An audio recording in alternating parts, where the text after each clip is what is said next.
Tudo bem? Então vamos lá, vamos continuar nossa aula sobre dimensionamentos de pequenos transformadores. Comprometido então, estou aqui para resolver com vocês esse dimensionamento a partir desses dados que foram dados aqui. Bom, vamos começar então, pelo cálculo das correntes. Esse vai ser o primeiro passo. Vou colocar aqui cálculo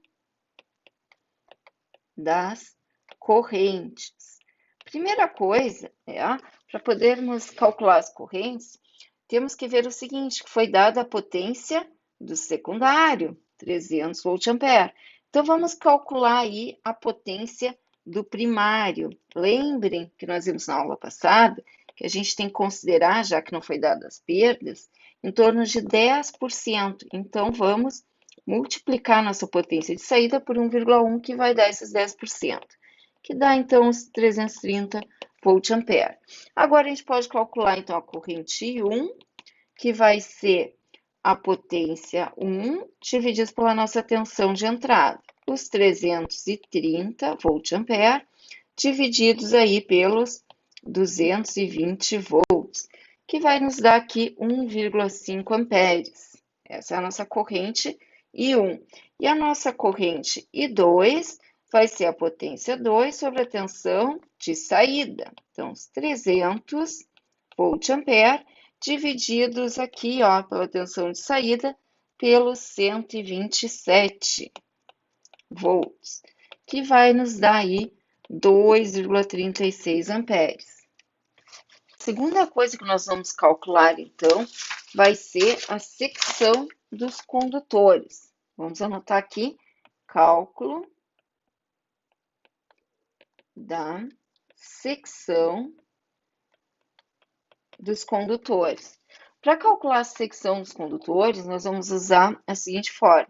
Então, a secção do condutor 1, vamos chamar de A1, vai ser I1 divididos pela densidade. Essa densidade, pessoal, vamos pegar aqui a nossa tabelinha, ok? Então, observem aqui na tabela que essa densidade aqui é em função, vamos voltar aqui. Essa densidade aqui, é em função da potência. No nosso caso, a potência é aqui, até 500. Então, nossa densidade é 3. Vamos deixar essa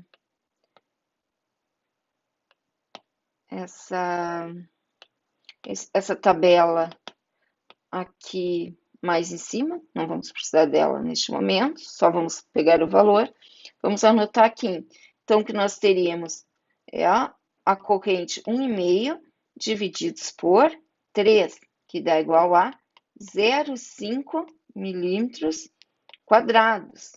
A secção do condutor 2, vamos chamar de A2, vai ser I2 divididos também pela densidade.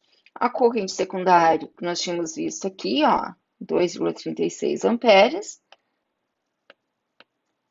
divididos, então, pelos nossos 3 que pegamos naquela tabelinha ali, que vai dar 0,787 milímetros quadrados. Bom, temos que fazer o seguinte, agora a gente precisa, para que a gente possa ver qual o condutor vamos usar, da tabelinha aqui, dos condutores.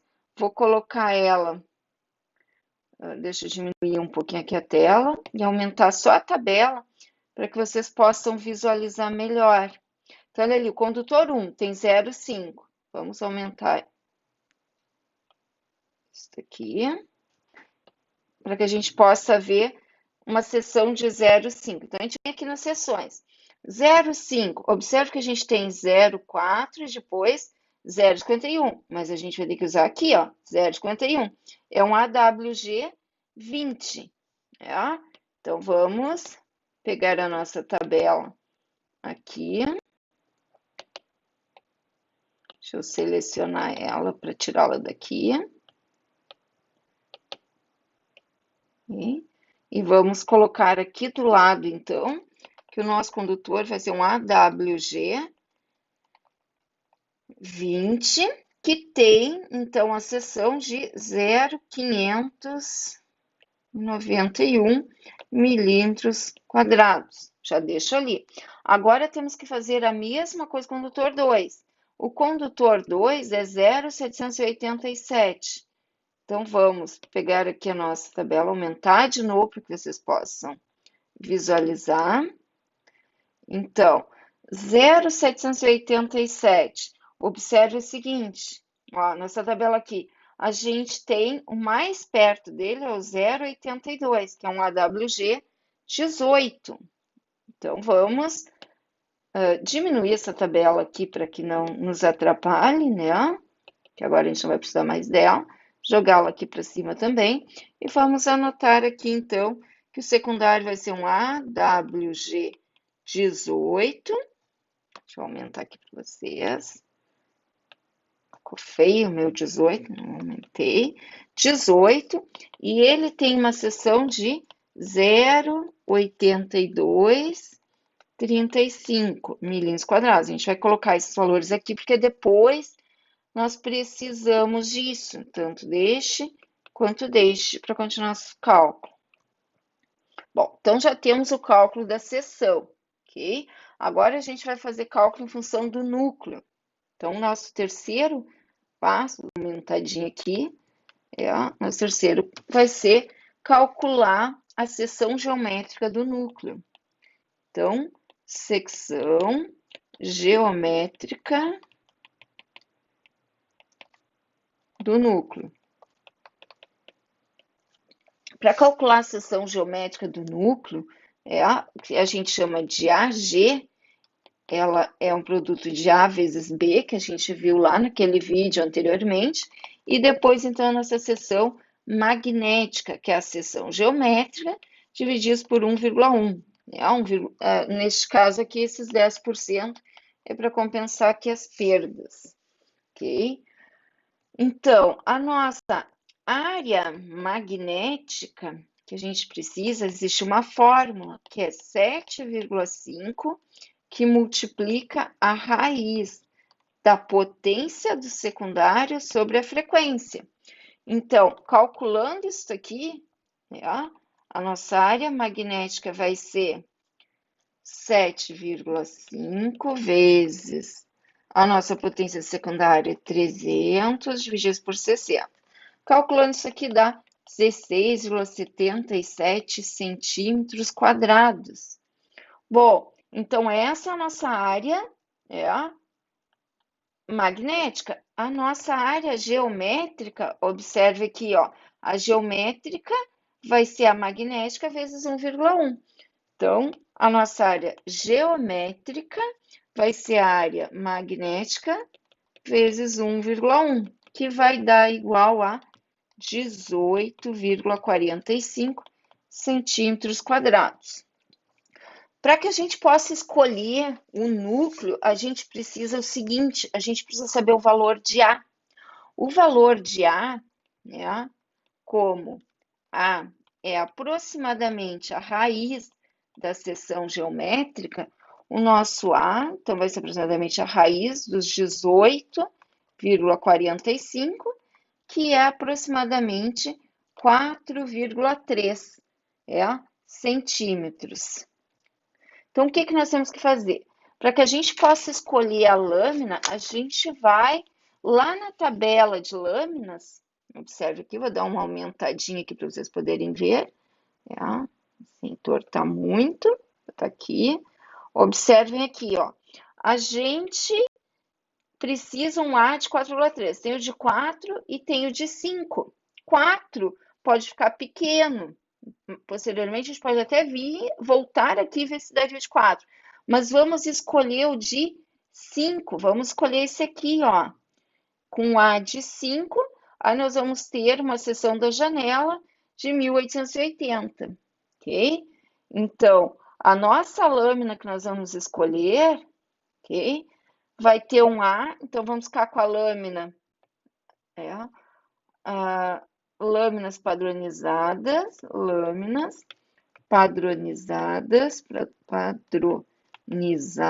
a gente vai escolher a número 6, que tem um A em centímetros, igual a 5. e tem uma seção da janela, que depois a gente vai precisar, né, para terminar o cálculo, de 1.880 milímetros quadrados. Vamos deixar aqui, bem? Bom, vamos continuar nosso cálculo. Vamos pegar mais uma página aqui, né, para que a gente possa continuar. E vamos para o nosso quarto passo. Nosso quarto passo é o cálculo do número de espiras. Cálculo do número de espiras. Como que a gente faz o cálculo do número de espiras? Primeira questão é olhar nossa frequência. Nós temos uma frequência de 60 Hz. Cuidado aqui que tem diferença para 50 e 60 Hz. No nosso caso, 60 Hz. O número de espiras primário vai ser a tensão 1 vezes 33,5, esse valor é fixo da fórmula, divididos pela área magnética. Então, nosso N1, calculando isso aqui, vai dar 220 vezes 33,5, divididos aí por 16,77, que deu, né? Vou aumentar um pouquinho aqui, 439 espiras. Muito bem. Vamos para o cálculo das números de espiras do enrolamento secundário. Vai ser a tensão secundário vezes 33,5 divididos pela área da seção magnética vezes 1,1 aqui com as perdas. Calculando isso aqui, nós vamos ter, então, N2 igual a 127, que é a tensão secundária, vezes 33,5, divididos por 16,77, vezes 1,1. Número de espiras secundário deu 279 espiras. Observem que a gente arredonda número de espiras, não tem como fazer partes. E a última coisa que a gente faz no cálculo é a possibilidade de execução.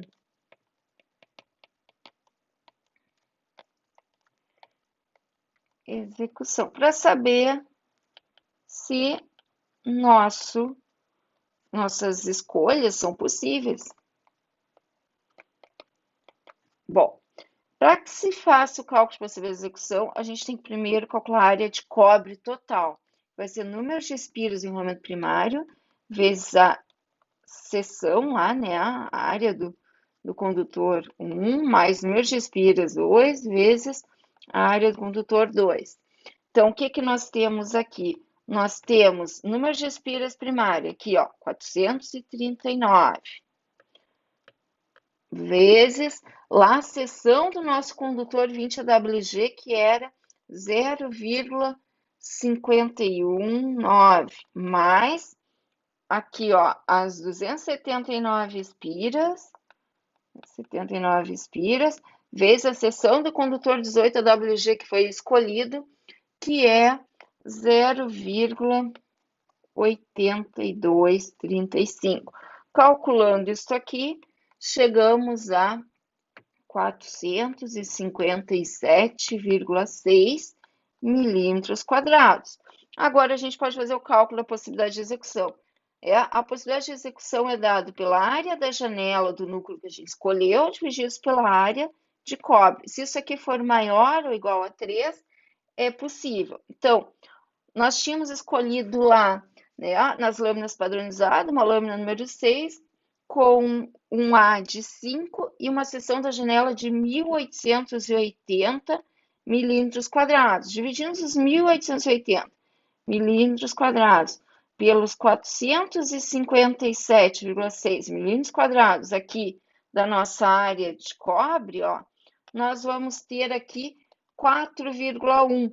4,1, ok? Observem que esse valor aqui é maior que 3. Então, é possível. Está correto as nossas escolhas. Se nós voltássemos lá, né, e, por exemplo, tivéssemos escolhido aqui, ó, em vez de pegar a lâmina 5, pegasse a 4, a gente teria uma área da janela de 1.200. A gente pode calcular para ver se era possível. Quer ver uma coisa? Então, se tivéssemos escolhido, vamos mudar a cor aqui. Se tivéssemos pego a lâmina número 5, que tem um A de 4, né? Ela teria uma área de janela de, vamos olhar aqui, ó, olha aqui na tabela, uma área de janela de 1.200. Então, nós colocaríamos aqui 1.200 divididos por 4,57,6. Calculando isso aqui, já dá para ver que isso aqui vai dar menos que 3, mas deixa eu calcular aqui o valor certinho para vocês. Então, 1.200 divididos por 457,6 daria 2,62. Então, observem que este aqui não dá. Então, nós tínhamos feito a escolha certa. E é possível com aquela escolha que nós fizemos, tá bem? Então, por hoje era isso. Espero que vocês tenham entendido o cálculo. Olhem com atenção e façam aí os exercícios de vocês. Um abraço para todos. Até a próxima.